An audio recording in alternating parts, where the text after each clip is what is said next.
Olá pessoal, tudo bem? Eu sou Lorena Campos, para quem não me conhece, eu sou juíza de Direito Substituta do Tribunal de Justiça do Distrito Federal e Territórios, dou aula aqui na CPIURES de Processo Penal e de Sentença Penal e eu vou acompanhar vocês nas nossas 8 aulas de processo penal, cada uma de 1 hora, que nós teremos aqui no nosso intensivo para delegado da Polícia Civil do Estado do Pará, perfeito? Eu venho aqui acompanhando os alunos já na CPIURES há algum tempo, nessa parte de processo penal. Nos cursos regulares eu divido a matéria com o Nestor Távora e nos intensivos, muitas vezes eu pego algumas aulas e o Freitas Júnior também pega outras aulas. Perfeito, pessoal? Então eu vou acompanhá-los. Nós temos 8 horas de processo penal. Claro que é pouquíssimo para a gente poder tratar de uma matéria tão importante para a atribuição do delegado de polícia, mas nós vamos principalmente nos ater àquilo que nós temos de mais interessante no processo penal e mais atual, sobretudo quando a gente fala num contexto de provas a serem aplicadas após a Lei 13.964 de 2019, que é o pacote anticrime, intitulado Pacote Anticrime ou Lei Anticrime. Nós não tivemos muitas provas após a entrada em vigor do pacote anticrime, que ocorreu em janeiro deste ano de 2020, porque nós tivemos a suspensão da aplicação das provas em razão da declaração da pandemia do novo coronavírus, mas de qualquer forma, mesmo aí já havendo algum tempo da entrada em vigor, é uma tendência para as provas de processo penal, sobretudo de carreiras jurídicas, a cobrança mais efetiva, mais incisiva daquilo que tem novo. As alterações legislativas, o examinador vai querer saber se você vai estar atualizado. Então, como aqui no intensivo de vocês não há o acesso à matéria própria, a isolada do pacote anticrime, eu vou abordar matérias que possuem estrita relação com a atividade de delegado de polícia. Então, sim, claro que nós vamos conversar sobre o inquérito policial a partir do artigo 4º do Código de Processo Penal, sobre o tema de prova, sobretudo aquilo que diz respeito a perícias e exames de corpo de delito, que tem uma tendência maior a ser cobrado em prova, a questão da cadeia de custódia, que é novo aí também no nosso Código de Processo Penal, e, sem dúvidas, outro tema, além desses, que é de extrema importância para provas de delegado, já era antes do pacote anticrime, e que agora, então, continua e reforçou a importância desse tema, é o de prisão, medidas cautelares e liberdade provisória. Então nós tivemos alterações substanciais no título 9º, que é o título de prisão, medidas cautelares e liberdade provisória, a partir do artigo 282 do Código de Processo Penal. Então nas nossas primeiras aulas, não repare, eu não vou seguir a ordem do Código de Processo Penal, porque primeiro eu quero nas nossas aulas tratar com vocês sobre temas de pacote anticrime que são importantíssimos para delegado de polícia. Então primeiro nós vamos conversar sobre prisão, medidas cautelares e liberdade provisória, depois a gente pode ver a questão da cadeia de custódia e outras pequenas alterações que sofremos ali no Código de Processo Penal, para então a gente ir para aquilo que não foi de sobremaneira alterado, que é o capítulo de inquérito policial. Claro que vão ter algumas repercussões quando diz respeito ali ao sistema acusatório, quando diz respeito à modificação do artigo 28 do Código de Processo Penal, mas que está suspenso, com a eficácia suspensa por decisão do STF, teremos algumas repercussões a conversar, mas o substancial ali que vai ser cobrado na sua prova não mudou daquilo que você já estudou e já aprendeu. Então nós vamos começar por matérias de pacote anticrime, depois nas nossas últimas aulas ali, nós vamos frisar inquérito policial, investigação criminal, atribuições do delegado, fazer um apanhado daquelas atividades na sua prática também. Claro que o tema de prisão é importante, você sabe que o delegado de polícia é um dos legitimados a representar pela prisão preventiva, é um dos legitimados a representar por uma prisão temporária, então faz parte da sua rotina compreender os requisitos e pressupostos da prisão para que você possa então representar por isso, para que você possa fundamentar a sua representação, claro. Nem digo aqui também a atividade da lavratura do auto de prisão em flagrante, que também vamos conversar, faz parte da sua rotina também, mas nós vamos adentrar naqueles demais assuntos que virão na sua prova, tá bom? Essa primeira aula está sendo gravada no dia 5 de outubro de 2020. Vocês vão ver que a aula de número 2 e a aula de número 3 vai dar sequência a essa nossa primeira aula.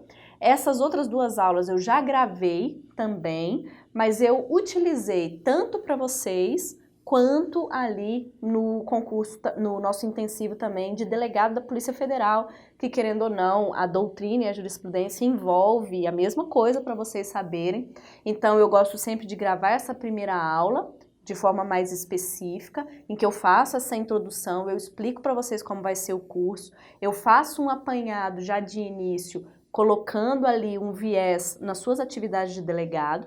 A aula 2 e 3 nós daremos continuidade a esse tema de prisão preventiva, vamos falar de prisão domiciliar também, em que pese não tenha sido alterado, vamos falar de medidas cautelares diversas, vamos falar do Instituto da Fiança e depois, a partir da aula de número 4, eu volto de novo de forma específica para conversar sobre provas e conversar sobre inquérito policial e atribuições do delegado de polícia. Tá bom, gente? Ok? Então, estamos assim, então, nesse compromisso com as nossas aulas. Se sobrar tempo, mas eu acho muito difícil, porque vocês vão ver que é muito conteúdo para pouca hora, tá? Eu costumo falar um pouco mais rápido, você ainda tem um acelerador, então você vai conseguir ter muito conteúdo e não dá tempo de eu trabalhar outros temas de processo penal. Então, eu venho trazendo o que é mais importante para a sua carreira jurídica, que é a sua carreira de delegado. Perfeito? Vamos entrar, então, na parte de processo penal. Eu falei para você que o nosso enfoque no início é o pacote anticrime.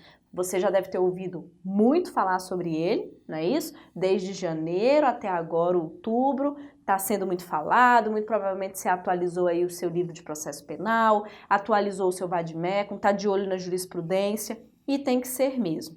Agora, você não pode se esquecer que antes mesmo da Lei 13.964 entrar em vigor, nós tivemos uma decisão importantíssima. Primeiro do Toffoli, mas aqui eu não vou explicar porque ela foi revogada posteriormente por uma decisão do Fux, e o Fux, então, analisou 4 ADIs que ainda teremos o julgamento de mérito. Mas qual é a questão? Essas ADIs não foram pautadas pelo presidente, que é o ministro Luiz Fux, para esse ano de 2020. Então, nós vamos ter que aguardar a publicação da pauta do STF para o ano que vem, para ver se isso será pautado. Então, em 2020, nós não teremos uma resolução a respeito dessa medida cautelar que eu vou citar agora. Medida cautelar que foi analisada, portanto, pelo Fux, com suspensão de eficácia de determinados dispositivos introduzidos pelo pacote anticrime. Então, na análise das ADIs 6298, 6299, 6300 e 6305, ele revogou uma decisão que tinha sido proferida pelo Toffoli e decidiu ali da seguinte forma. Ele suspendeu aquele capítulo de juiz das garantias, em que nós temos no artigo 3º-A o sistema acusatório e, na sequência, as atribuições e a disposição completa a respeito desse instituto do juiz das garantias. Então, isso está com a eficácia suspensa. É muito difícil o examinador te cobrar isso, porque se quer estar em vigor, nós não sabemos como vai ser na prática, não sabemos se isso vai ser julgado constitucional pelo STF. Então, ele tem várias outras coisas que ele pode cobrar na sua prova.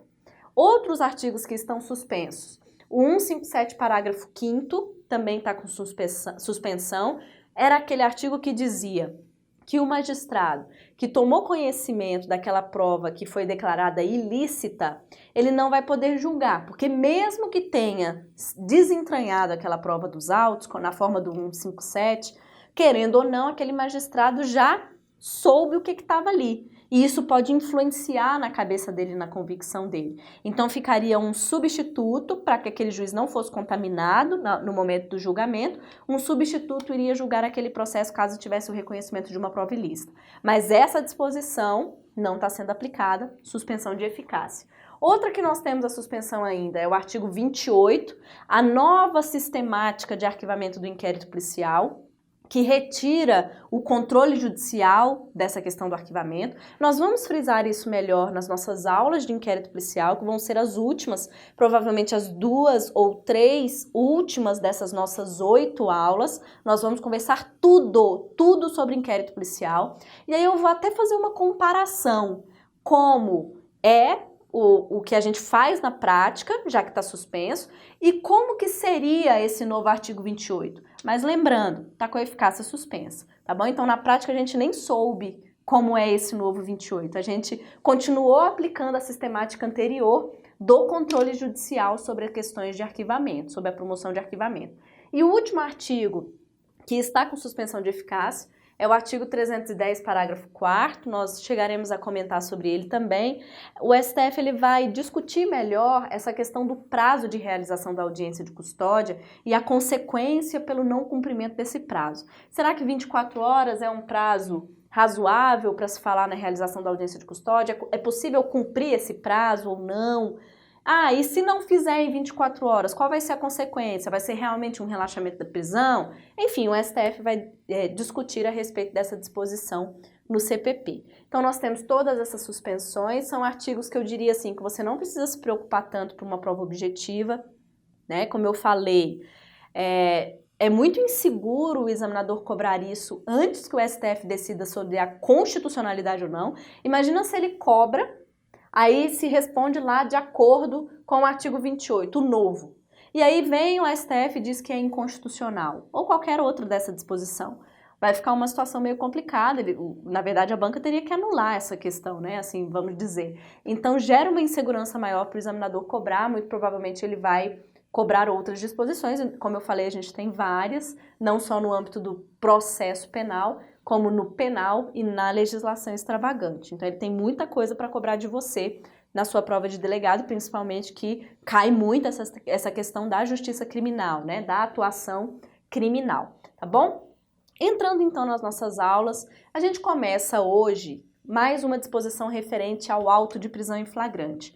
Quando a gente passar para a segunda aula, a gente vai basicamente entrar mais, né, na questão que envolve as alterações promovidas mesmo no título 9º de prisão, medidas cautelares e liberdade provisória. Então eu começo meu raciocínio hoje e venho a terminar apenas na terceira aula.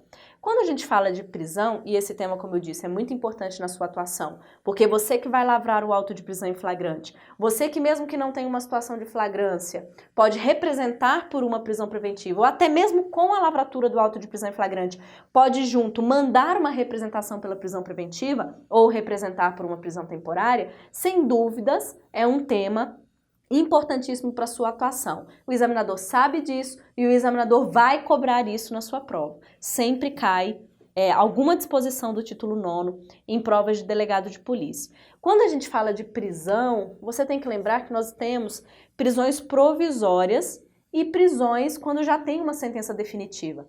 Então lembre-se, né, que quando já existe uma pena imposta, eu posso ter aquela execução definitiva, transitou em julgada a condenação, então ele vai iniciar o cumprimento definitivo daquela pena imposta.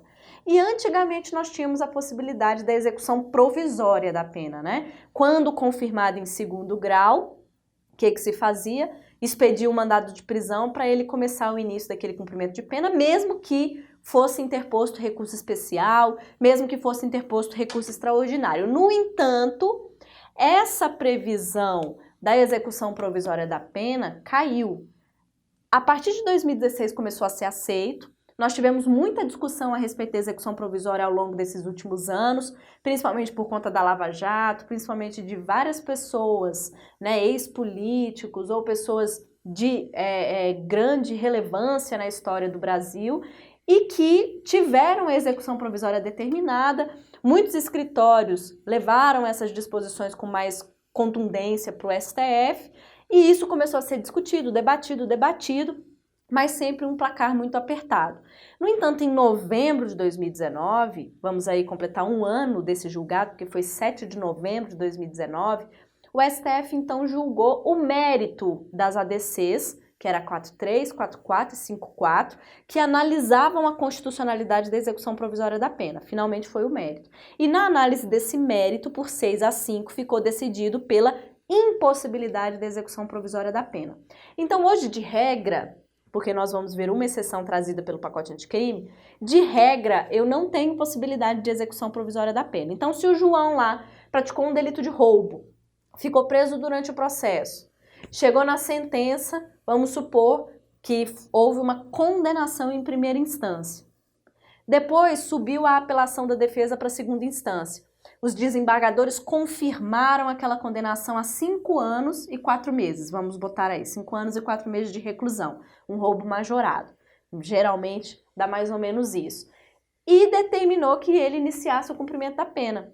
Expediu o mandado de prisão porque exauriu aquela segunda instância, não cabe mais recurso, não cabe mais discussão fática, haveria apenas interposição de recurso especial e recurso extraordinário que não tem efeito suspensivo, e então expediu um mandado de prisão para que ele já começasse a cumprir a pena dele. Mas não é definitivo, porque ainda não transitou em julgado aquela sentença. Então, era possível a execução provisória, mas até 7 de novembro do ano passado, a partir de então, não é mais possível. Isso é reforçado pelo artigo 283, que foi ali uma redação dada, esclarecida pelo pacote anticrime também, que diz que ninguém poderá ser preso se não em flagrante delito ou por ordem escrita e fundamentada da autoridade judiciária competente, em decorrência de prisão cautelar ou em virtude de condenação criminal transitada em julgado. Então, a execução provisória não tem como mais. Ou é uma condenação com imposição de pena que transitou em julgado, ou eu estou ali tratando de uma prisão provisória, seja ela pré-cautelar, então ocorreu o flagrante delito, que não precisa de ordem judicial, é uma prisão administrativa, pré-cautelar, qualquer um pode prender, mas tem que passar pelo crivo do judiciário. Então ocorreu uma situação de prisão em flagrante, você, delegado, lavrou aquele auto de prisão em flagrante, mas não existe como a prisão em flagrante permanecer ao longo da persecução penal. Não tem como, porque ela tem que ser analisada. Tanto que o artigo 310 diz, no seu caput, que tem que analisar a situação do flagrante delito na audiência de custódia, e aí o prazo vai ser discutido pelo STF, o prazo para a realização dessa audiência de custódia, em que pese na DPF 347 do STF e na resolução 213 do CNJ, estar ali disposto também o prazo de até 24 horas para a decisão a respeito daquele auto de prisão em flagrante.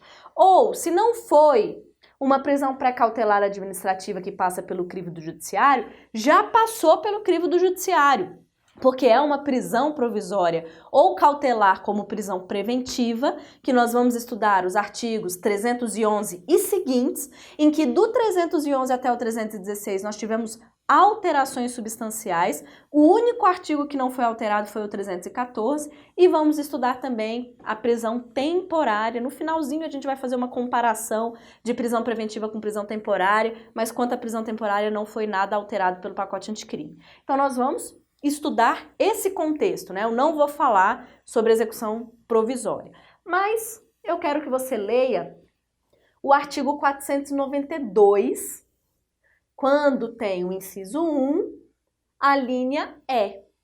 Tá lá dentro do tribunal do júri. Por que que isso é importante?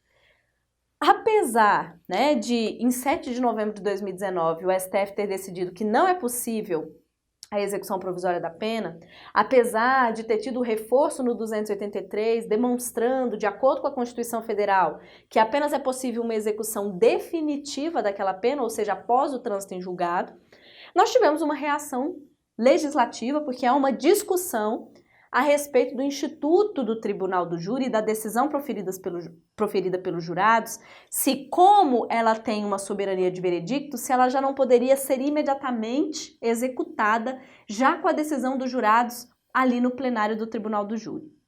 E aí o legislador trouxe uma hipótese de execução provisória, que está valendo, não está com a eficácia suspensa, e não temos nenhuma decisão, portanto, do STF suspendendo esse artigo. Então, de regra, a execução provisória não é cabível, mas nós temos uma exceção no Tribunal do Júri, no julgamento de plenário, quando for uma pena superior a 15 anos. Então, olha só, em seguida, o presidente vai proferir a sentença de acordo com aquilo que foi julgado pelo Conselho de Sentença, os 7 jurados, na sala secreta. Se for o caso de condenação, a linha E mandará o acusado recolher-se ou recomendá-lo-á a prisão em que se encontra. Aí primeiro ele fala dos requisitos da preventiva, tudo bem. Aí são outros requisitos e pressupostos, não estou querendo falar disso, estou falando da execução provisória. E aí ele traz, ou no caso de condenação a uma pena igual ou superior a 15 anos de reclusão, determinará a execução provisória da pena. Então, igual ou superior a 15 anos, pode-se determinar a execução provisória da pena após condenação em plenário. Tem algumas relativizações, que aí eu quero que você leia do parágrafo 3º seguintes, em que o próprio presidente pode deixar de determinar essa execução provisória, ou então, chegando na segunda instância, o relator também pode suspender a execução provisória, tem as relativizações, mas, querendo ou não, o legislador trouxe uma possibilidade de execução provisória da pena específica no tribunal do júri, justificando na soberania dos veredictos, quando a gente lê a justificativa para se trazer essa possibilidade na Lei 13.964. Tá bom? Então, muito cuidado. Mas, como eu disse, o nosso objetivo não é aqui, entrar nessa parte de execução provisória, execução definitiva, execução penal, não. O nosso objetivo é estudar a partir do artigo 282 do Código de Processo Penal, para que a gente possa, então, falar primeiro da prisão pré-cautelar, prisão em flagrante, depois avançar para a prisão preventiva, comentar a respeito de cautelares, a respeito de fiança, liberdade provisória, para terminar lá na nossa terceira aula falando sobre prisão temporária. Esse é o nosso objetivo, tá bom? Então, esse título 9º, a partir do artigo 282, sofreu muitas alterações pelo pacote anticrime. Você tem que estar muito bem no título 9º para a sua prova. Nós tivemos outra alteração muito importante desse título em 2011, tá? Porque antes de 2011, e isso eu gosto de explicar sempre para você compreender a lógica de quando a gente fala medidas cautelares pessoais. Porque antes de 2011, dessa alteração já substancial em 2011, nós tínhamos extremos. Ou o juiz deixava a pessoa solta e ela cumpria pouquíssimas obrigações, era do tipo, olha, mantenha seu endereço atualizado, não saia daqui da comarca por prazo superior a 8 dias e tá tudo bem. Só isso, na soltura. Ou prendia preventivamente. Eram dois extremos, concorda comigo? Tudo que a gente fala hoje, que muitas vezes a gente vê magistrados utilizando, como até mesmo a tornozeleira eletrônica, que existem em muitos estados, não existia na época. Essas medidas intermediárias não existiam. Isso veio com 2011, em que o legislador olhou, e a doutrina já reclamava por isso, olhou e falou, gente, eu tenho dois extremos. Qual é a tendência de uma pessoa que tem na sua frente? Uma prisão, ou a outra saída é deixar a pessoa solta, livre, leve e solta, sem nenhuma condição praticamente a cumprir. Qual é a tendência? Se prender mais, porque vê que a soltura não é efetiva. A soltura não vai trazer nenhum resultado. A soltura não vai vincular direito essa pessoa ao procedimento. Então, se prendia muito. Então, em 2011, com a mudança, tentou-se ali trazer medidas intermediárias para que os juízes não utilizassem sempre a prisão preventiva, porque ela sempre foi vista como uma exceção. E que o juiz pudesse, na colocação em liberdade, se valer de um rol de várias outras medidas para dar mais segurança, tanto para uma eventual vítima do crime, quanto para que ele se vinculasse ao processo, quanto para ele não fugir, quanto para a gente controlar ele melhor, como é com a tornozeleira eletrônica. Então, quando a gente abre o rol do artigo 319 e 320, ele veio com as alterações em 2011, trazendo ali, exemplo, uma proibição de sair da comarca, uma proibição de frequentar determinado local, uma suspensão da função se estiver relacionada ao fato, uma proibição de se aproximar de alguém, de manter contato com alguém, trouxe ali a tornozeleira eletrônica, como eu falei, uma medida muito efetiva, porque ela restringe bastante, dá pra gente fixar várias coisas na tornozeleira eletrônica, tem o recolhimento domiciliar noturno, nós temos todo o rol do 319 e 320, que veio, portanto, com as alterações em 2011. Além disso, o que também foi modificado em 2011, que foi muito relevante, é que antes, quando o juiz condenava na sentença ou pronunciava após a primeira fase do tribunal do júri, era praticamente uma prisão automática. Se ele fosse recorrer, ele deveria se recolher à prisão para poder recorrer. Isso caiu. Né? Nós temos a necessidade de análise na fase da sentença penal condenatória e na fase da pronúncia daquela prisão preventiva que foi decretada e que estava ali sendo executada ao longo da persecução penal, Mas isso é pelo 387 do Código de Processo Penal que determina que quando o juiz vai proferir essa decisão final, seja na primeira fase do júri, seja a decisão de mérito definitiva no processo de conhecimento, seja ele outro processo especial, ou comum ordinário, ou comum sumário, ou comum sumaríssimo, que ele reanalise a prisão após proferir a sentença penal condenatória. E isso já existe no 387. Então ela não é mais automática. Se for para a prisão ser mantida, o juiz vai ter que reforçar os seus requisitos e pressupostos no momento de decidir ao final do procedimento, tá bom? Isso também foi alterado. Eu gosto de explicar para a gente compreender o porquê que existem, então, essas medidas cautelares intermediárias e quais são as importâncias dela para o processo penal. Perfeito, gente? Nós vamos aqui começar a falar sobre o 282. Alguns desses artigos estarão jogados e perdidos nas próximas aulas, porque aí eu faço a relação da prisão preventiva com as medidas cautelares diversas, porque você tem que compreender que eu tenho um gênero, medidas cautelares pessoais. Dentro desse gênero, eu tenho a prisão preventiva, que é a mais gravosa e a exceção, e eu tenho todo o rol de medidas cautelares diversas, que também restringem direitos e liberdades, mas não são tão graves quanto a prisão preventiva. Por isso que eu tenho aqueles incisos do 319, por isso que eu tenho a disposição do 320, tá bom? A gente vai entrar, então, a partir do 282. Inicialmente, eu vou falar de algumas coisas mais gerais, como o uso de algemas, como outras disposições. Depois, nós vamos entrar na prisão em flagrante, tratando das espécies de flagrante, das formalidades que você tem que fazer no auto de prisão em flagrante, das comunicações após essa prisão em flagrante, até nós chegarmos na audiência de custódia e até nós chegarmos na possibilidade de conversão desse auto de prisão em flagrante em prisão preventiva, em que nós adentramos no capítulo de prisão preventiva a partir do artigo 311, tá bom? E depois a gente vai avançando. Prisão domiciliar a partir do 317, medidas cautelares diversas a partir do 319, Instituto da Fiança e prisão temporária, e assim vai seguindo. Perfeito? Vamos então, aqui no finalzinho do nosso primeiro bloco, falar sobre uso de algema. Então nós temos dois artigos muito importantes, um artigo muito importante e uma súmula muito importante. A súmula vinculante 11 e o artigo 292, parágrafo único do Código de Processo Penal. Então, lá na súmula vinculante 11, nós temos: só é lícito o uso de algemas em caso de resistência e de fundado receio de fuga ou de perigo à integridade física própria ou alheia por parte do preso ou de terceiro, justificada a excepcionalidade por escrito, sob pena de responsabilidade disciplinar, civil e penal do agente ou da autoridade e de nulidade da prisão ou do ato processual a que se refere, sem prejuízo da responsabilidade civil do Estado. Esse tema de algema ele é sempre muito sensível, tanto por parte da polícia, quanto por parte do judiciário. A polícia é muito criticada muitas vezes pelo uso excessivo da algema. O judiciário também é muito criticado, muitas vezes, pelo uso excessivo da algema. Aqui eu não quero que você se vincule muitas vezes à prática, ou às críticas, ou nada nesse sentido. Eu quero que você tenha a compreensão de levar para sua prova aquilo que está na súmula vinculante 11. Em 2008, quando saiu esse enunciado da súmula, inclusive o STF foi muito criticado na época a respeito dessa excepcionalidade da algema. Então, o que nós temos que considerar? O uso da algema é excepcional. A regra é a pessoa que foi presa em flagrante não ficar algemada. A regra é a pessoa ser conduzida para a delegacia sem algema. A regra é fazer a audiência de custódia sem algema. A regra é fazer uma audiência de instrução sem o uso da algema. Essa é a regra.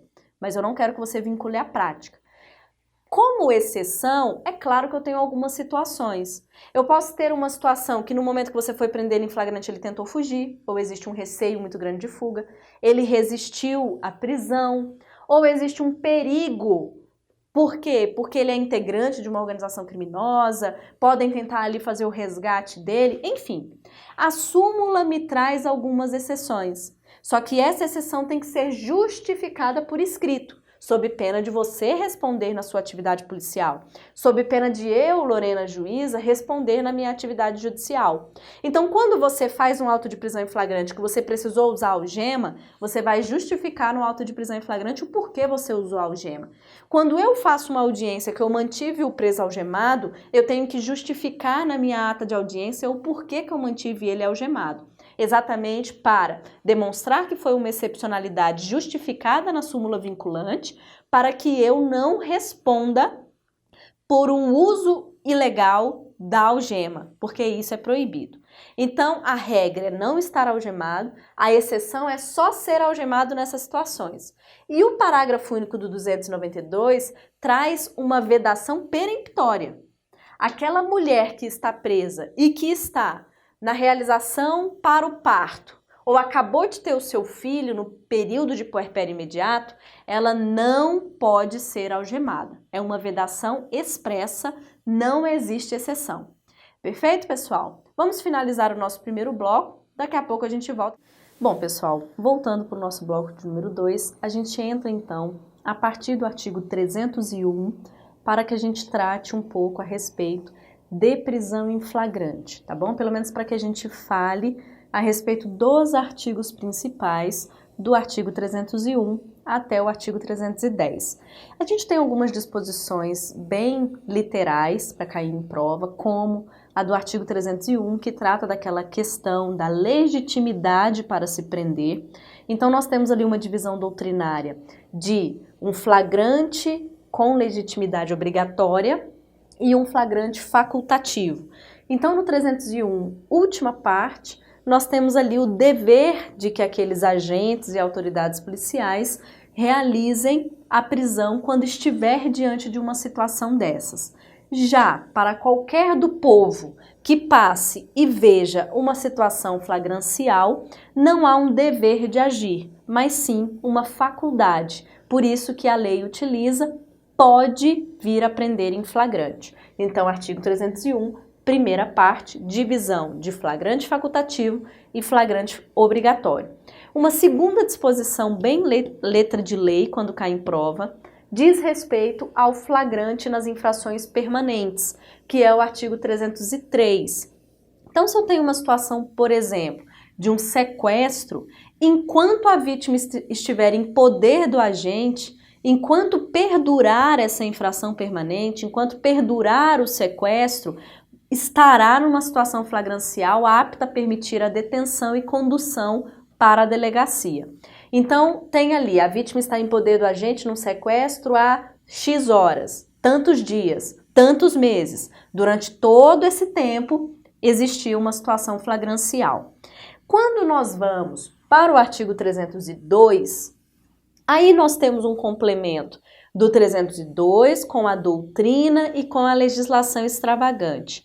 Lembre-se que no 302, quando você for revisar essa parte, nós temos as chamadas espécies de flagrante, que nós temos 3.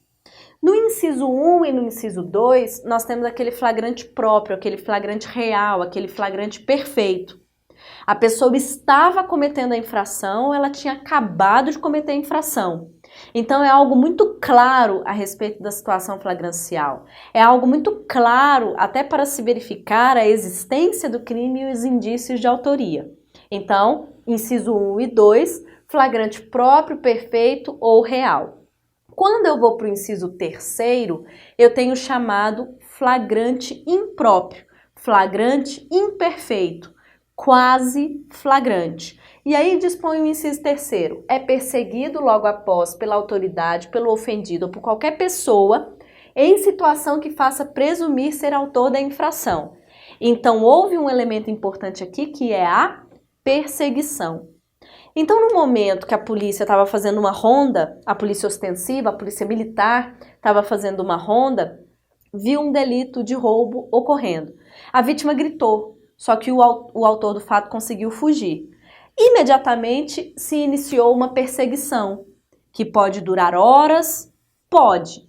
O que é elemento caracterizador do flagrante impróprio ou do chamado quase flagrante, que muitas vezes a gente tem, que eu, autoridade judicial, no momento de analisar o auto de flagrante, eu tenho que me ver ali, que eu tenho que vincular, é que houve uma perseguição que não parou. Houve uma perseguição ininterrupta. E o delegado de polícia vai descrever isso no auto de prisão em flagrante. E a última hipótese prevista no artigo 302 é o chamado flagrante presumido, em que eu não tenho perseguição, mas o autor do fato é encontrado logo depois com instrumentos, armas, objetos ou papéis que façam presumir ser ele o autor da infração. Tá bom? Então, não houve perseguição. A vítima foi assaltada, o cara fugiu, a polícia militar ostensiva passou 2 horas depois, aí que a vítima conseguiu comunicar o fato, porque ela estava num lugar ermo que não conseguia falar com ninguém, e ele levou o celular dela.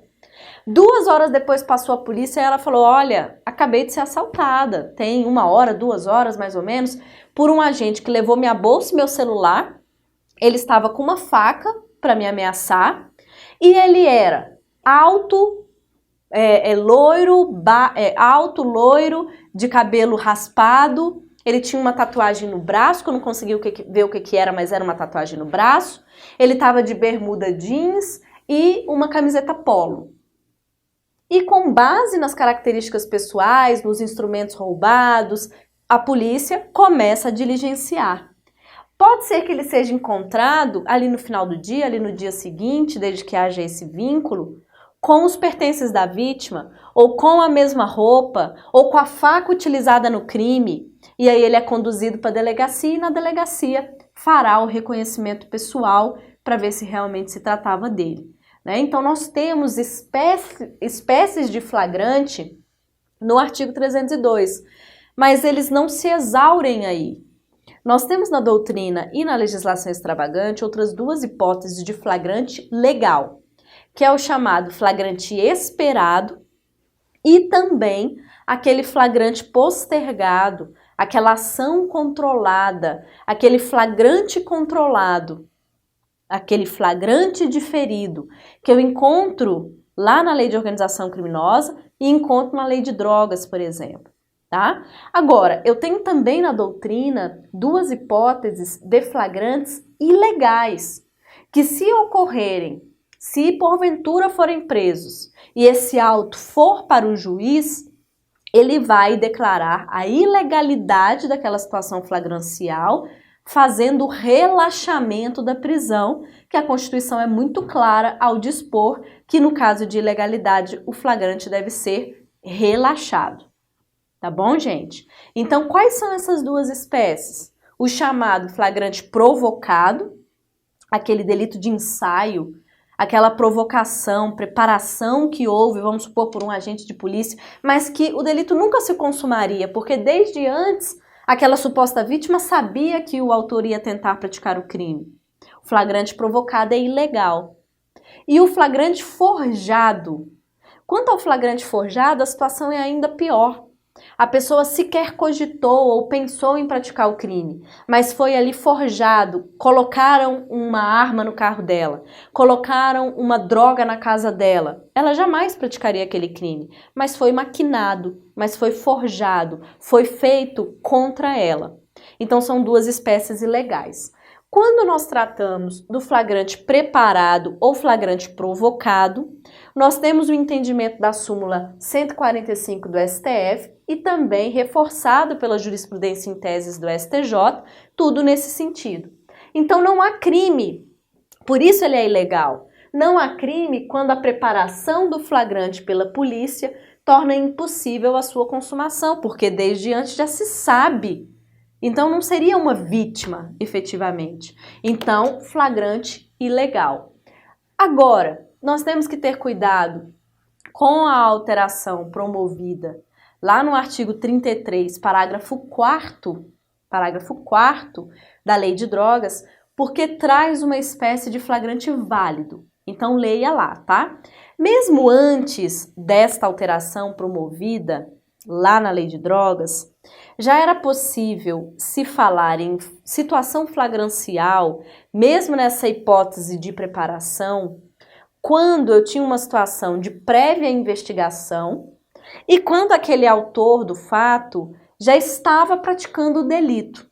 Então vamos supor, isso ocorre em núcleos mistos, né? Em tipos penais mistos alternativos. Então eu tenho lá o artigo 33, que não é só vender a droga, é guardar, é ter em depósito, é trazer consigo. Então mesmo que a venda, isso tenha sido provocado pelo agente de polícia, A investigação prévia demonstrou que até ele ir ali para vender a droga pro policial, ele tinha droga em casa, ele estava andando com a droga, ele estava guardando a droga ali próximo do local em que ele vendeu a droga pro policial, ou seja, ele estava praticando outros núcleos do artigo 33, o que faz que a situação flagrancial seja válida. Então, muita atenção para núcleos, né, desses tipos penais mistos alternativos. O flagrante esperado, nós já falamos que é válido. E aqui vem a jurisprudência em teses do STJ. No flagrante esperado, a polícia tem notícias de que uma infração penal será cometida e passa a monitorar a atividade do agente de forma a aguardar o melhor momento para executar a prisão, não havendo que se falar em ilegalidade do flagrante. Então, flagrante esperado é válido. Perfeito? Agora vamos supor então e vamos trabalhar com essa hipótese que eu disse a respeito da prisão no assalto. Vamos dizer que houve um flagrante próprio, no momento que a vítima estava sendo assaltada, a polícia militar, que geralmente faz muitas prisões em flagrante, porque ela é uma polícia mais ostensiva, que fica na rua, que é preventiva. Vamos supor que a polícia militar passou na hora e prendeu o João pela prática do delito de roubo contra a Maria na parada de ônibus. O que é feito? Não é que ele prendeu em flagrante, né? Ele deteve numa situação flagrancial, vai conduzir para a delegacia que possui atribuição naquela área em que o delito foi praticado e consumado, para que a autoridade policial com atribuição naquele caso verifique se vai lavrar o auto de prisão em flagrante e se vai recolher aquele autor do fato à prisão. E aí a gente chega nas providências e formalidades que você tem que tomar previstas no artigo 304 do Código de Processo Penal. Então olha o que você vai fazer. A Polícia Militar vai apresentar para você esse preso, o João. Então, apresentado o preso à autoridade competente, que é a autoridade policial, ouvirá esta o condutor e colherá desde logo sua assinatura, entregando a este cópia do termo e recibo do preso, de entrega do preso. Em seguida, proceder-será à oitiva das testemunhas que o acompanharem e ao interrogatório do acusado sobre a imputação que lhe é feita, colhendo, após cada oitiva, suas respectivas assinaturas, lavrando a autoridade afinal o auto. Então, a Polícia Militar, resumindo, te levou preso. Neste momento, a primeira providência é ouvir esses policiais militares para saber o que aconteceu, porque eles são os condutores do flagrante. Bem como esses policiais vão assinar o depoimento deles e esses policiais vão receber um recibo de que deixaram esse preso na delegacia, para ter todo o trâmite ali de onde a pessoa foi parar, caso haja alguma controvérsia posteriormente. Depois, o delegado ouve as outras pessoas envolvidas, a vítima Maria, a testemunha José, que viu o roubo acontecendo. Todas essas pessoas são levadas para a delegacia. E ao final, ou seja, nessa fase pré-processual, a oitiva do preso também é o último ato. Nós vamos ouvir esse preso. Ele vai ter o direito ao silêncio? Vai. Ele vai poder ficar em silêncio, né? Caso você pergunte para ele, você vai fazer a qualificação dele, ele vai responder, mas no momento que adentrar nos fatos em si que ele teria praticado, ele pode exercer o direito ao silêncio dele.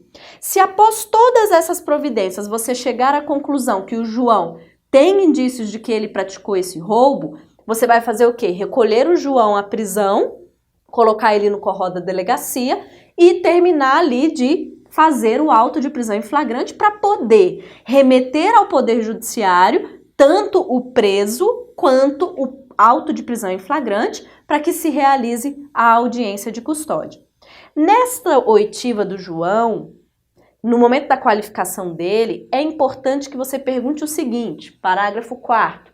Da lavratura do auto de prisão em flagrante deverá constar a informação sobre a existência de filhos, respectivas idades e se possuem alguma deficiência e o nome e o contato de eventual responsável pelos cuidados dos filhos indicado pela pessoa presa.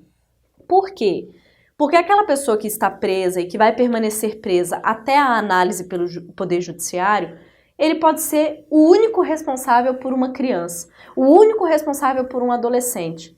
Então o delegado já tem que ter esses cuidados, porque se eventualmente ele se deparar com uma situação dessa, e isso foi introduzido pela Lei da Primeira Infância em 2016, se o delegado se deparar com uma situação dessa, ele tem que tomar providência, seja acionando o conselho tutelar, seja ali comunicando a vara da infância, ele vai tomar providências para não deixar aquela criança ou adolescente sozinhos.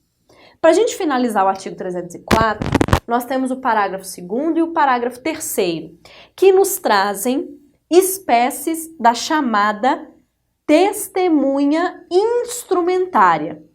Quando a gente aprende o tema de provas no processo penal e estuda os meios de prova e estuda o meio de prova testemunhal, os livros nos trazem uma classificação.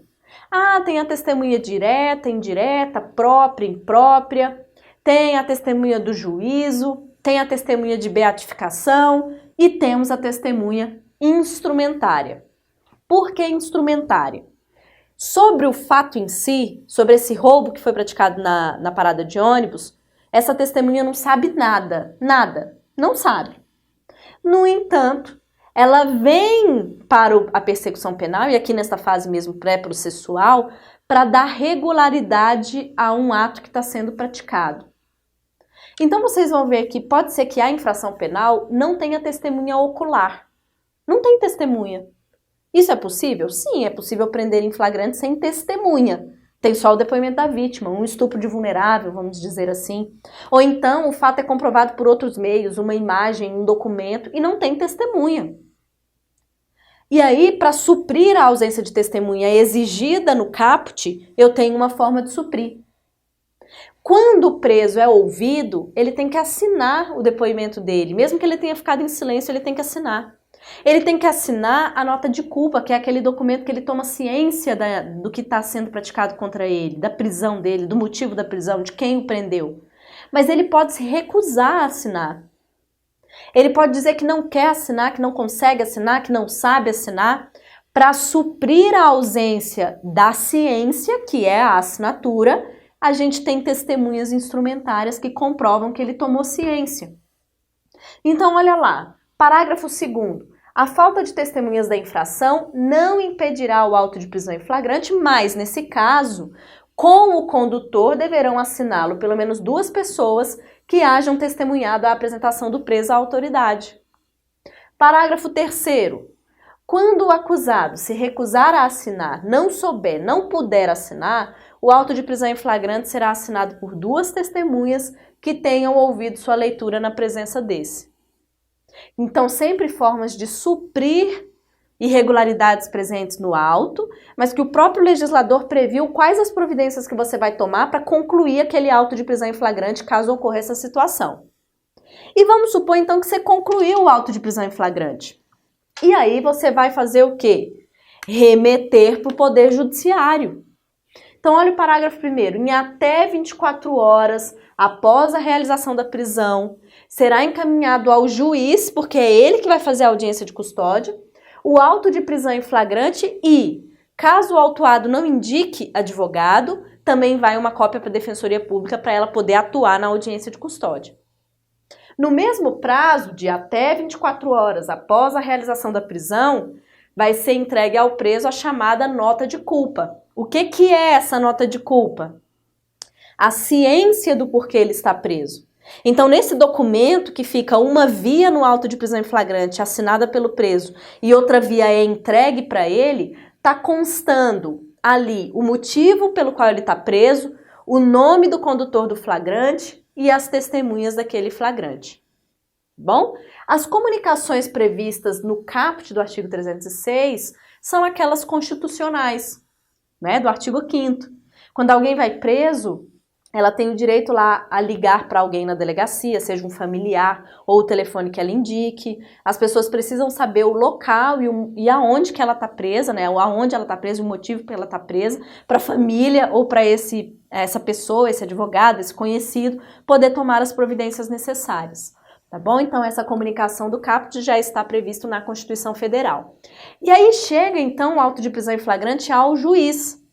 Então, chega lá na audiência de custódia. Apesar de nós termos ali a introdução do Instituto da Audiência de Custódia no caput do artigo 310, a gente já fazia a audiência de custódia, né?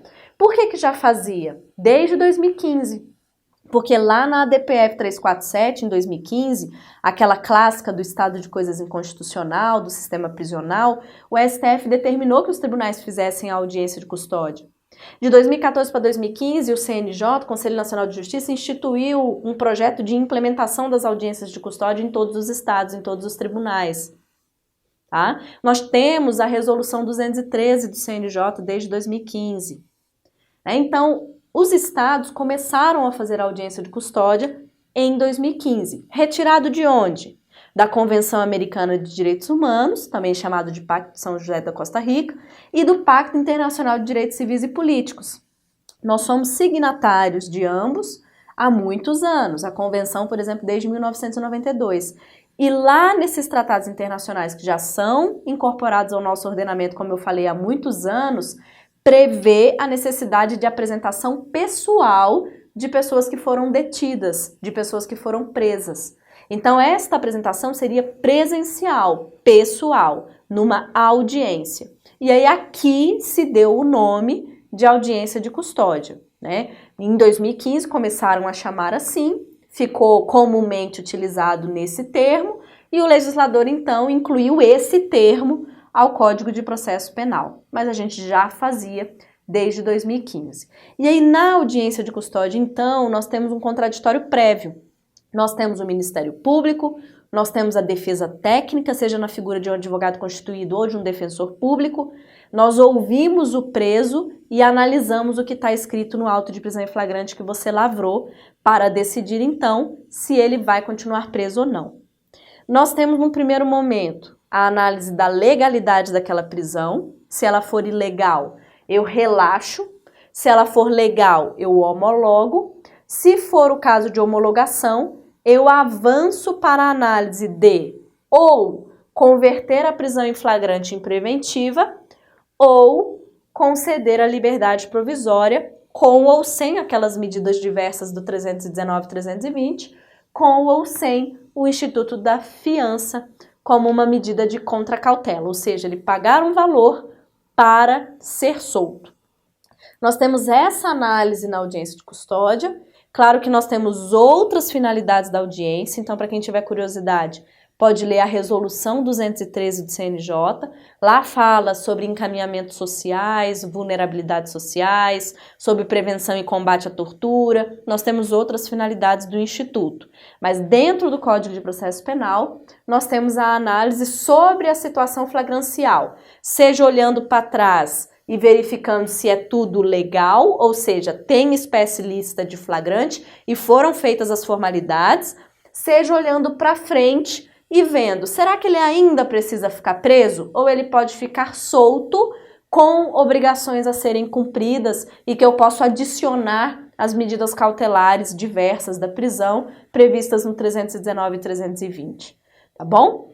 Então, chegamos ao momento da audiência de custódia, tivemos essa alteração do 310, o parágrafo 1º já existia, que significa o quê? O parágrafo 1º, se eu estiver diante de um auto de prisão em flagrante, em que há ali indícios veementes, condições que demonstrem que aquele delito foi praticado em excludente de ilicitude, vamos supor que tem ali muitos elementos indicando uma legítima defesa. Então, é uma circunstância que impede a prisão preventiva. Eu não posso prender preventivamente quem tenha muita chance de ser absolvido por uma excludente de ilicitude.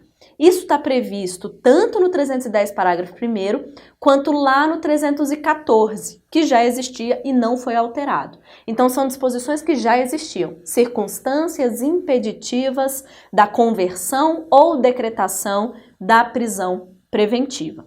Tivemos a inclusão do parágrafo 2º, 3º e 4º, lembrando que o parágrafo 4º está com a eficácia suspensa por aquela decisão do ministro Luiz Fux em janeiro.